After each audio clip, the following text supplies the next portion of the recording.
현재 한화 시스템이 비호 성능 개량형으로 개발 중인 EOTS는요, 이거보다 더 이제 발전된 모델입니다. 그래서 7km 이상의 거리에서 초소형 드론용 표적을 탐지할 수 있고요. 미그 21급 전투기는 대략 10km 이상에서 탐지가 가능합니다. 동시에 10개 표적에 대한 동시 추적 능력을 갖출 계획이죠. 그러니까 뭐예요?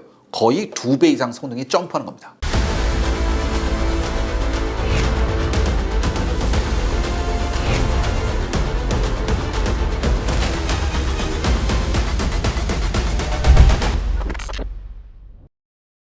지난번에 BO2에 적용된 신기술을 알아본다고 했습니다. 국내에서 기존 K30BO와 K30W1005 자주대공포의 성능을 향상시키고자 30mm 대공포 성능 개량 사업을 진행하고 있다고 간단하게 소개해 드렸었습니다. 그런데요, 여기서 30mm 대공포 성능 개량 사업은요, 현재 운용 중인 K30BO와 K30W1005의 드론 탐지용 탐지 레이더, 그리고 30mm 구경 어헤드탄 외에 새롭게 대드론 유도탄을 장착하는 사업입니다. 실제 하나 에어로스페이스하고 LIG DNA가 핵심 기술 개발 사업을 진행하고 있죠. 우리 육군이 30mm 대공포 성능 개량 사업을 추진하고 있는 것이나 인도와 UAE가 현형 비호 복합형보다 우수한 모델을 요구하고 있는 배경에는 나름 분명한 이유가 있습니다.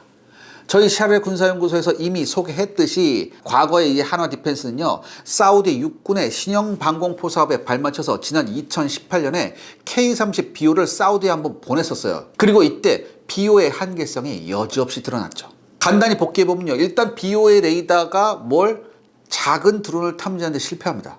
그래서 결국 뭘로 EOTS로 이제 포착을 했죠. 굉장히 가깝게 날아오는 거리에서. 그리고 비호는요, 분당 650발을 발사하는 2연장 30mm 대공포가 있잖아요. 근데 이게 그냥 고폭탄이야. 이게 에어버스트가 아니고. 그래서 겨우겨우 어떻게 700m 거리에서 소형 표적 무인기를 격추시켰어요. 하지만 이건요, 사우디군의 요구사항에 한참 못 미치는 사거리였습니다. 그리고 탄약 소모량도 엄청나게 많았어요. 그래서 사우디는요, 고민 끝에 어헤드탄을 사용해서 최대 4,000m 밖에서 소형 무인기를 요격할 수 있는 독일제 스카이마스터 대공체계를 도입했습니다. 이 스카이마스터는요, 35mm 기관포 체계 4개와 1개의 레이더 및 사격 통제소로 구성되어 있는 포대인데요. 이게 무려 2억 1천만 유로, 우리나라 돈으로 이게 포대의 한 세트가 2,900억 원이에요. 그래서 이 사우디조차도 이게 부담이 되는 거예요. 아무튼 한화 에어로스페이스는 사우디에 대한 비호 복합형 수출에 실패한 이후 독자적으로 비호2로 호칭되는 차세대 자주 대공포 체계를 독자 개발하면서 국방기술진흥연구소의 지원을 통해 다양한 핵심 기술을 개발하고 있다고 합니다. 이건요, 솔직히 다른 의미로는 당장 수출할 수 있는 수준의 모델이 없다는 뜻이기도 합니다. 하지만 현형 비호 복합형도 적절히 개량한다면 충분히 샤이드 136 시리즈를 상대로 우수한 성능을 발휘할 수 있다는 얘기입니다. 이란이 운용 중인 샤이드 136은요, 날개폭이 2.5m에 달하는 대형 표적이에요. 그리고 비교적 높은 고도를 비행하기 때문에 K30BO 복합형에 장착된 신공 지대공 미사일을 사용해서 대략 3,000m 거리에서, 그리고 30mm 대공포로도 1,500에서 2,000m 거리에서 요격할 수 있을 것이라는 분석도 많습니다. 다만 현형 비호 복합형의 드론 탐지 능력이 많이 부족해요. 엄청나게 부족해요. 거의 없는 거는. 그래서 1차로 탐지 능력을 보강하고요, 궁극적으로 대량의 텅스텐 자탄을 방출하는 어헤드탄 운영 능력을 추가하면 강력한 대드론 요격 체계로 거듭날 수 있다고 합니다.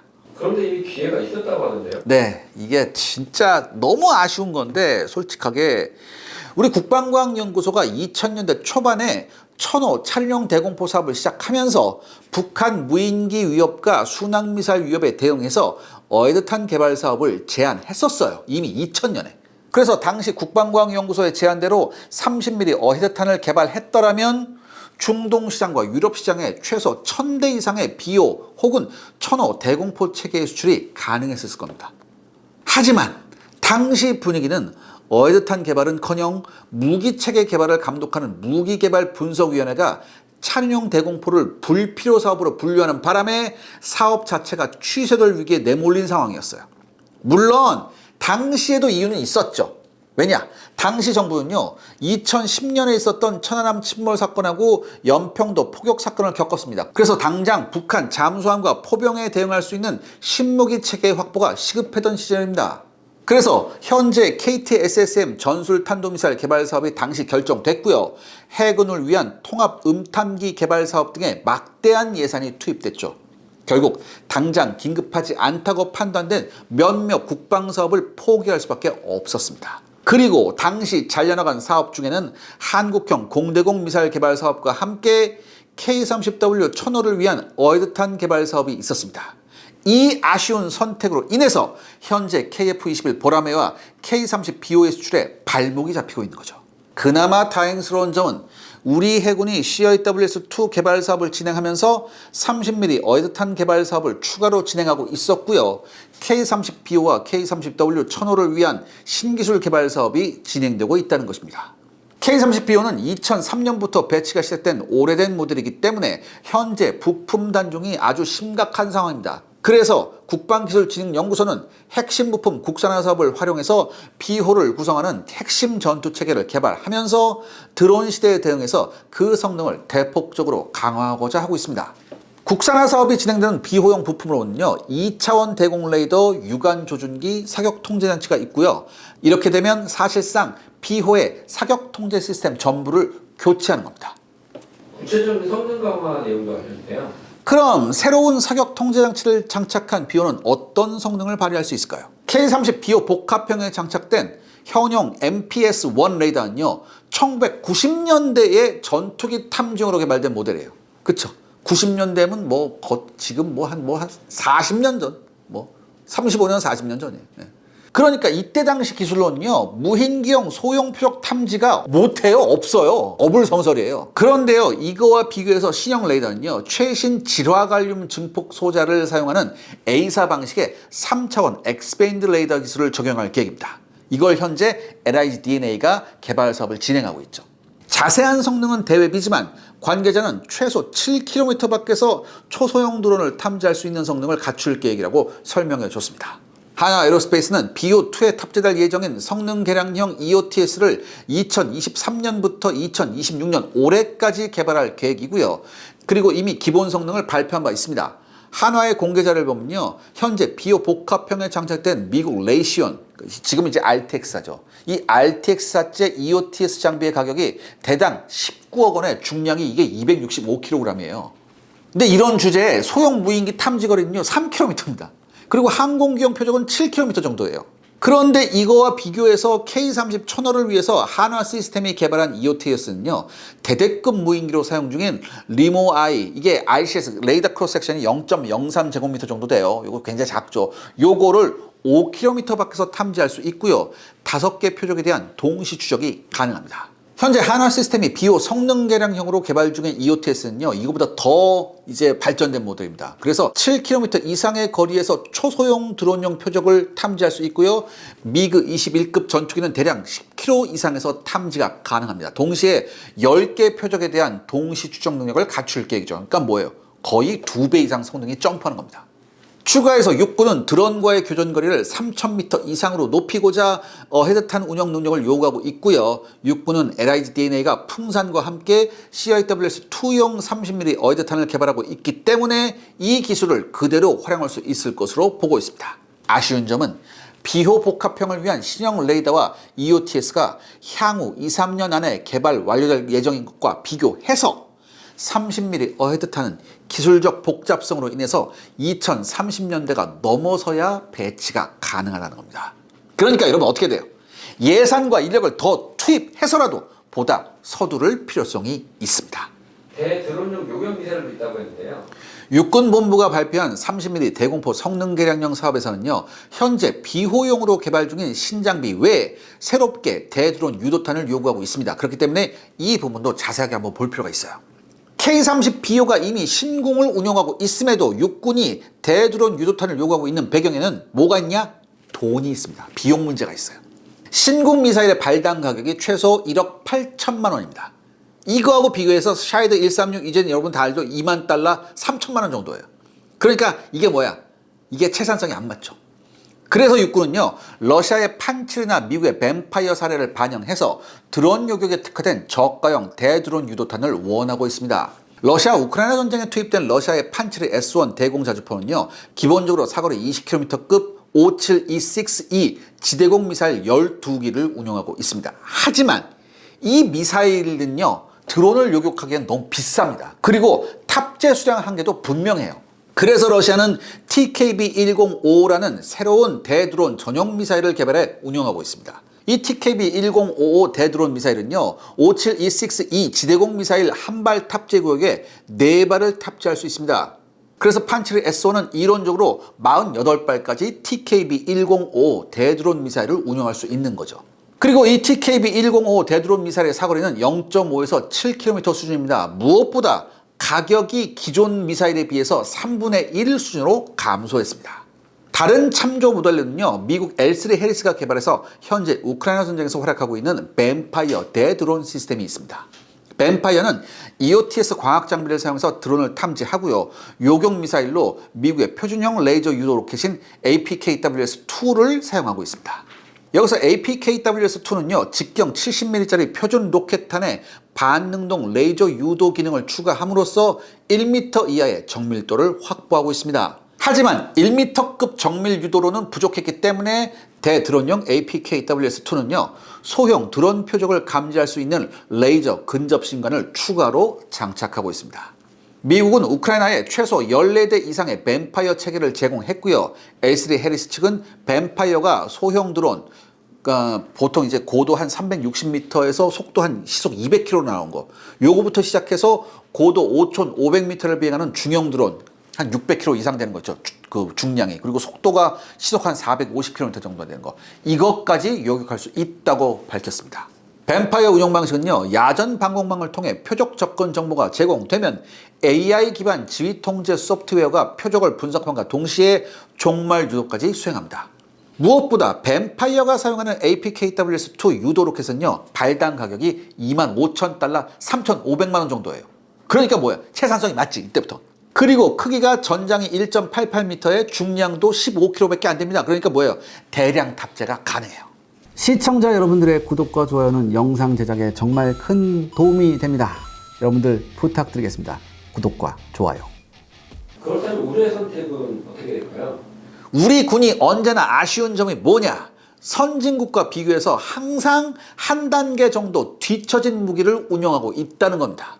우리 육군 항공대는 미국의 APKWS-2 유도 로켓 운용을 지켜본 이후 동급의 한국형 레이저 유도 로켓을 발주했고요. 현재 LIDNA가 핵심 기술 개발을 완료한 상태입니다. 그럼에도 육군 항공대는 현재까지 한국형 레이저 유도 로켓을 정식 발주하지 않고 있습니다.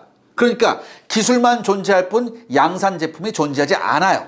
만약에 육군 항공대가 원래 계획처럼 2, 3년 앞서 한국형 레이저 유도 로켓을 정식 발주했다면 비호 개량형의 드론 요격을 갖춘 한국형 레이저 유도 로켓을 신속히 운영할 수 있었을 겁니다. 그러니까 여러분, 맨날 예산 타령만 할 것이 아니라 이런 헤드쿼터에서, 수뇌부에서 현대전에 대한 기술적 이해도를 한시라도 빨리 개선해야 됩니다. 제발! 그렇다면 국내 방산기업이 인도와 UAE가 원하는 최신 자주대공포를 어떻게 신속하게 개발할 수 있을까요?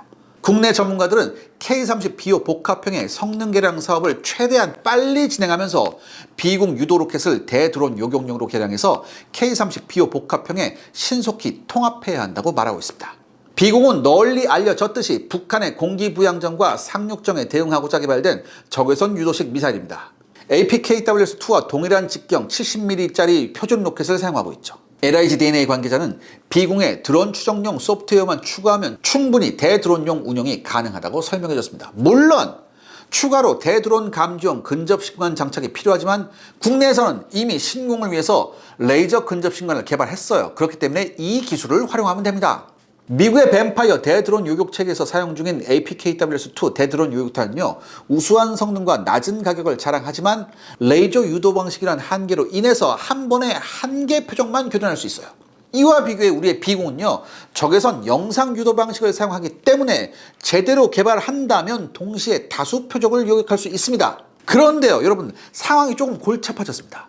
우리나라가 자신이 가지고 있는 보물을 제대로 활용하지 못하고 있는 사이에 미 공군이 2026년 올해 2월 13일에 AGR-20 팔코라는 사업을 발주했습니다. 이게 Fixed Wing Air Launched Counter UAS Ordnance라는 뜻이에요. 그러니까 쉽게 말해서 뭐 이제 고정형 그 항공기에서도 발사할 수 있는 공중에서 발사할 수 있는 그런 대드론 유격탄이다 대충 그런 뜻인데, 팔코의 사업 목표는요, APKWS-2 유도 로켓에 비군과 동일한 적외선 영상 유도 기술을 추가함으로써 표적 명중까지 유도가 필요한 레이저 유도 방식의 번거로움을 탈피하면서 다수의 드론을 동시에 요격하는 능력을 확보하는 겁니다. 말 그대로 비공의 경쟁자가 현재 개발되고 있는 거예요. 환장할 노릇입니다. 우린 이미 했는데. 오늘의 결론은 1991년에 냉전이 붕괴된 이후 서방 국가, 특히나 서유럽이 신무기 개발을 게을리하는 상황에서도 우리나라는 북한이라는 골칫덩이로 인해서 K9 자주포, K2 흑표, K239 천무라는 최신 무기 개발을 지속했습니다. 그리고 그 결과 엄청난 방산 대박을 지금 터뜨리고 있죠. 하지만 아쉬운 점도 분명 있는데요. 2010년대 초반에 눈앞의 위협에만 팔려서 미래에 사용할 핵심 자산인 공대공 미사일과 어이드탄 등의 핵심 기술 개발을 포기했고, 그 결과 우리나라는 지금 엄청난 기회를 상실하고 있습니다. 멀리 갈 필요도 없이 우리나라가 비공이라는 훌륭한 기술 자원을 기반으로 신속히 대드론 유도탄을 개발했더라면 우리 육군은 물론 해외 수출 면에서도 엄청난 도움이 됐을 겁니다. 이번 미국 이란 전쟁을 통해 다시금 자폭 무인기가 핵심 무기로 부각된 만큼 전 세계적으로 저가형 대드론 요격체계 수요가 폭증할 것이 분명합니다. 지금이라도 최대한 신속하게 비공의 대드론 요격 능력을 부여하면서 한국형 30mm 어이드탄을 개발하면 물론 아직은 계획 단계에 있는 성능 개량형 비호 복합형 자주 대공포 개발 사업을 신속하게, 아주 신속하게 진행할 필요성이 있어 보입니다.